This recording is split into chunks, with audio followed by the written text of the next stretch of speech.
everyone, welcome back to the channel. Today I have an episode of Real Talk, and haven't had one of these in quite some time. This is one of those ones that is probably not in my best interest to make. A lot of times these topics I stay off of altogether.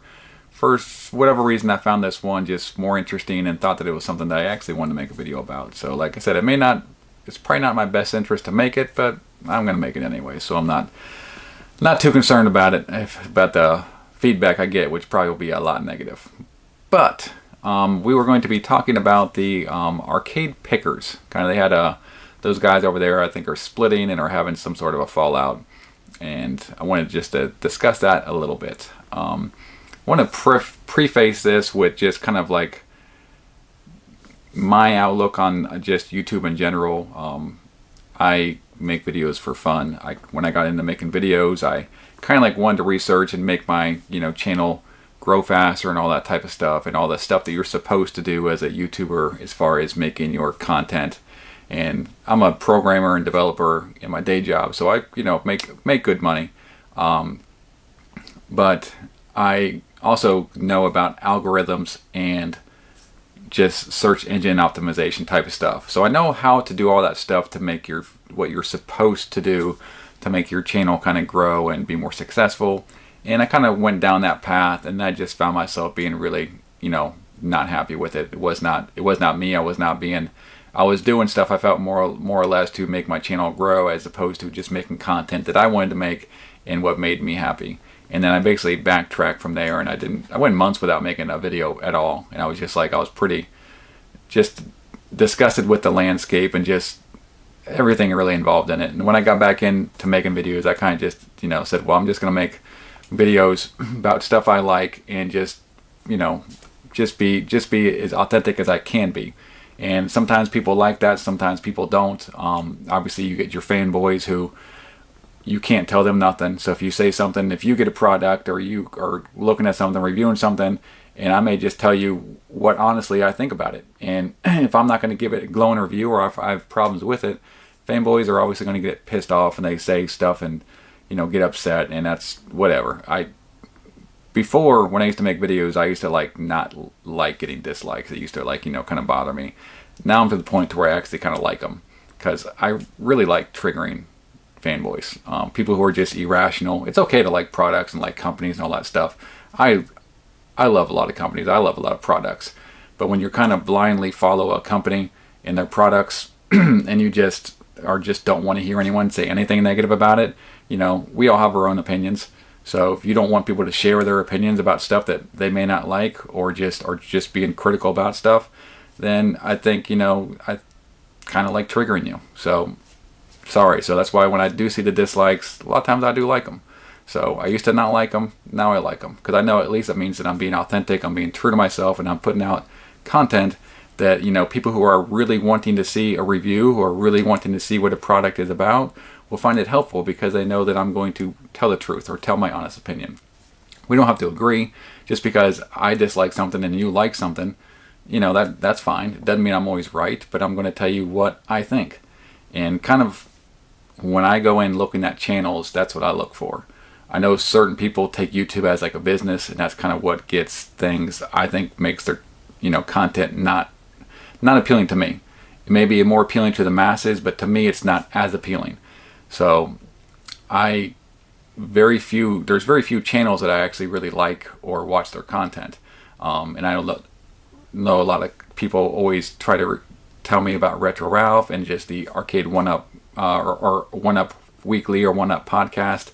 And I've seen content of his, and I've seen that podcast in bits and pieces. And it's just not the type of stuff that I typically like. He does cover stuff that I'm interested in and stuff like that, but the way he goes about doing his stuff, that's perfectly fine. It's his channel. He can do whatever he wants with it. It's just not personally the type of stuff that I'd care to watch. Like I said, it's not the way that I like to go with my channel, and it's just to each his own. I mean, it's nothing wrong with what he does. It just is, that's not how I would like to make content, and that's not the type of content I like to watch, because it comes across to me as unauthentic. When you have someone like John D on your podcast and just spitting out all kinds of stuff, you almost come across like you are trying to persuade people to get stuff. Not saying that all his videos are like that, because number one, I don't watch all his videos. I watch very few of them. That's just the general grasp of what I've gotten from videos that he's made. And some videos he makes I really like. And I don't know the guy. I have nothing personal against him. He may be a really nice guy, really cool guy. I don't know. My point being is that, like, when I see a channel like that, I see them more handling their channel like a business, as opposed to someone who is just handling it as a hobby or just something to just talk about stuff that they enjoy and love. And I'm sure he loves and enjoys arcades. That's not my point. It's just the way that he kind of like handles his channel. And there's a lot of people like that. I'm not trying to get into everyone. And I usually don't talk about this type of stuff. But when y'all ask me about, hey, did you see the mod that so-and-so did? Did you see this? Did you see this in this podcast? Probably didn't, because like I said, a lot of people's content I just don't care to watch. So that's where I'm coming from with this. So when the Arcade Pickers kind of like came out, I watched, I think, the first episode of it, and I was like, well, that was, it was somewhat entertaining. But it's more like, it's edited. It's more like reality TV that you would see on TV, to where it's like somewhat real, but it's really not, because it's part of it's are staged, it's planned out, and all that type of stuff. And was it entertaining? It was okay. I didn't have an issue with it, but I don't think I watched any episodes after the first one. I watched part of the first one, and then I was on the scrolling through YouTube this morning, and I saw a community post from Retro Ralph, and which I don't know why, because I'm not even subbed to him, so I don't know why I saw a community post. And he was going over the reasons why, I guess, him and the other guy in that show, his name is Corey, which I don't know what other content he makes. I'm not really very familiar with him either. So they more or less just had a disagreement of how they saw things. I guess there was a video where Corey was trying to part out or just gut some classic piece of arcade equipment, and Ralph was not happy about it, and then whatever. It made the show, I guess, entertaining. I went back and I watched parts of that episode since I saw the community post, and I was like, okay. I mean, I was, to some degree, I was kind of agreeing with Ralph on kind of like his part where he doesn't like haggling. I'm personally someone who doesn't like haggling. I'm very poor at it. If you guys, I know some of y'all, I've actually talked with y'all about when I was selling my pinball. And Chris, I was talking with you about it, and we talked on the phone, and I'm a horrible salesman. I'm a horrible haggler because I'm too truthful. I'm horrible at lying. I'm horrible at just acting like something that I'm not. So I was telling him all the issues that were with it, why I was getting rid of it. So I'm almost too truthful. So it's kind of hard for me to haggle. I'm just more like, I know what something is worth. I know what something I'm going to willing to pay is. There's no real reason to really haggle back and forth. It's just not something that I'm into. Some people are into it. Good for you. If you're a haggler, you're into all that type of stuff. I'm more like, hey, this is what I got. This is what I'm selling it for. This is the price. This is what I think it's worth, and this is what I'm going to take. I'm not really trying to haggle. That, end of story. But if you're into that type of stuff, more power to you. There's nothing wrong with that. Different strokes for different folks, right? So I was kind of agreeing with like some of the stuff that Ralph was saying, as far as like, he's not into haggling. He wants to more restore stuff and doesn't like gutting it and all that type of stuff. And I'm like, when you start getting into that, when you get into like purists, and I've had that issue with like just purists in like collecting and retro gaming, to where I respect their thought on things, where they want things to be restored and all that. But the problem is you get with some of them people is that they kind of just think that that's the only way of thinking. It's like the way that they see collecting, the way they see doing things is the one and only way. If you don't do it their way, then you're all kinds of nasty things. So I don't subscribe to that. Where I do agree with a lot of stuff that they say, I don't agree with the way that they go about their things. I think you should be able to collect things the way you want. If you want to emulate, you should emulate. If you want to play things not emulated, you should not play things emulated. If you want to mod things, great. If you don't, whatever. You do what you want to do. Whatever makes the hobby fun for you is what you should do. But apparently, I guess, like, he had caught some heat from people in his Facebook community or Facebook page, from what I gather, and he decided that he wanted to go ahead and break off and not be part of the show anymore. And then he made this post just going into, how they were going away with a show that he didn't really agree with. He didn't want to go that route. He wanted to be more of just talk about the history and all that type of stuff, which I can definitely appreciate. But he was definitely throwing shade at this dude Corey. And the dude Corey, to be honest, I probably would align more with kind of like Ralph's thoughts or how he goes about things than I would with Corey. But at the same time, I didn't see that he was definitely throwing shade in this community post. And I was just like, dang, this dude's like, I'm not like too involved in this, situation. I'm just from afar looking at it. I'm like, he's throwing shade at dude. And he really, all he had to do was come out and say, hey, I'm part of, I'm just splitting off with arcade pickers. I'm not doing it anymore.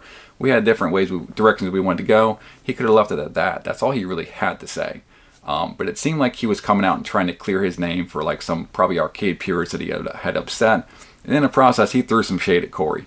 Then Corey comes back in the comments and it's just like, hey man, like I was trying to reach out to you and call you and you basically ghosted me. You wouldn't talk to me. There's stuff that goes on behind scenes that, basically the persona you're trying to put out online is not like conversation that we knew that we've kind of had behind the scenes and stuff. And, I wanted to talk things out. We could have, handled this differently. And then he kind of came back to defend himself, which he should, because, Ralph is over here throwing shade. And then Ralph comes in and is like, oh, well, I'm not, I don't want to have this conversation in a public forum. It's like, dude, you already opened up to it. You didn't have to say none of this stuff. You could have just said, hey, if you don't want to go, like, number one is, I don't know how you get into a project like that where you guys are just so, like, I think he knew what he was getting into. And you may want to have that good cop, bad cop, a guy that wants to haggle, a guy that's more of the, it's probably good to have that dynamic and that conflict going on in the show. I could see that. But it seems to me that Ralph had gotten some backlash from probably just the community and people, and he just wanted to preserve his image and decided to get out. I doubt that they basically went into this project not knowing enough about each other to know where it was going to go. I'm pretty sure that he knew more than that. I think the backlash is what, from what I see, is what happened. He wanted to save face, and then he kind of came out and just tried to act like he was like, you could tell he was trying to act like he was like, you could hear, if you want to follow it, still go follow it. But stuff that he's doing is unacceptable, and I'm going to do my own thing and all this type of thing. That was unnecessary. So dude came in and just tried to just say, hey, if you're going to go at this, I'm going to like tell people what really happened from my point of view. And then Ralph is like, well, I don't want to have this conversation in a public forum. So anyways, that I thought it was kind of interesting, and I'm curious what y'all think. I know some of y'all are probably hardcore on Ralph's side, and some of y'all are probably on Corey's side, and some of y'all are probably in the middle.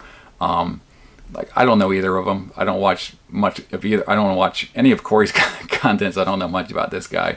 Apparently, he's going to go on and still make the show with his son, which is pretty cool.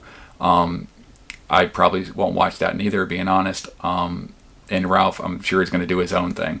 But he's someone who has a pretty large channel. That's what I'm saying. It could probably, it could probably backfire on me pretty significantly. I'm not too worried about it. If it does, it does. If it doesn't, it doesn't. If I lose subs or people get mad at me, I'm not too worried about it. So it happens. I thought that was not very classy, the way that he handled that situation. I think from an outsider looking in, it looks like he caught some slack from the community, decided to backtrack, and then basically threw this other guy under the bus. And then when the other guy tries to defend himself, he's like, hey, I don't want to have this. It's like, dude, you done thrown shade already at this guy. Okay? If y'all didn't agree on the stuff, that's fine. You maybe got in this project together and you just, a couple shows in, you decide that you just, don't really agree on things, or it wasn't fun for you. That's fine. But you can just end it and just be like, hey man, we just wanted to go different directions. I may do my own thing. Good luck to Corey and all that. That's all he really had to say. But he definitely threw shade, and Corey came to try to defend himself, and then Ralph just seemed like he was, then he wants to cop deuces and be like, hey man, I wasn't trying to put all this out there, but you already were, dude. You already were. So that's my thoughts on it. Like I said, I don't make these videos very often, but thanks for watching, and I got to go coach a baseball game, so I'll see y'all in the next video. Later.